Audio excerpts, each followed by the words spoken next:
Hello everyone, আজকে না ব্রতর পড়া ছিল আর আমি বলেছিলাম যে মা তুমি ওকে দিয়ে আসো আর নিয়ে আসার সময় আমি ওকে নিয়ে আসবো। অ্যাকচুয়ালি আমি হঠাৎ করেই ঠিক করেছিলাম যে একটু পাড়ে যাব। আসলে অনেক দিন হয়ে গেছে আমাদের দুজনের কোথাও বেরোনো হয় না।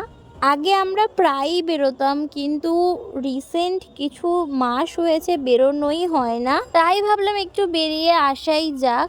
আমাদের সবচেয়ে বড় কথা এটাই যে ও আমার বোন বা আমি ওর দিদি, এরকম আমাদের সম্পর্ক নয়। আমাদের সম্পর্ক হচ্ছে বেস্ট ফ্রেন্ডের সম্পর্ক। সেজন্য ও আমার সাথে সব কথা শেয়ার করে আর আমি ওর সাথে সব কথা শেয়ার করি। জানো তো, যখন আমি আর ব্রত হেঁটে হেঁটে আসছিলাম হঠাৎ করে দেখি এত ভিড়। আমি তো ভাবলাম নিচে কিছু হয়েছে, তারপর বেশ খানিকক্ষণ দাঁড়িয়ে দেখলাম না, নিচে সবাই ছবি তুলছে, কেউ গল্প করছে।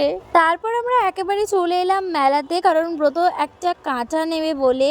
আনফরচুনেটলি কাঁটাটার দোকানটাই বসেনি। প্রথমে গিয়ে ঠাকুর প্রণাম করে নিয়েছিলাম, তারপর এই দুটো ক্লিপ কিনে চললাম বাড়ির দিকে। দেখা হবে অন্য কোনো ভিডিওতে। ভিডিওটা ভালো লাগলে অবশ্যই লাইক করতে হবে, চ্যানেলটিকে সাবস্ক্রাইব করতে কিন্তু একেবারে ভুলো না। দেখা হবে অন্য ভিডিওতে। আজ এই পর্যন্ত, টাটা।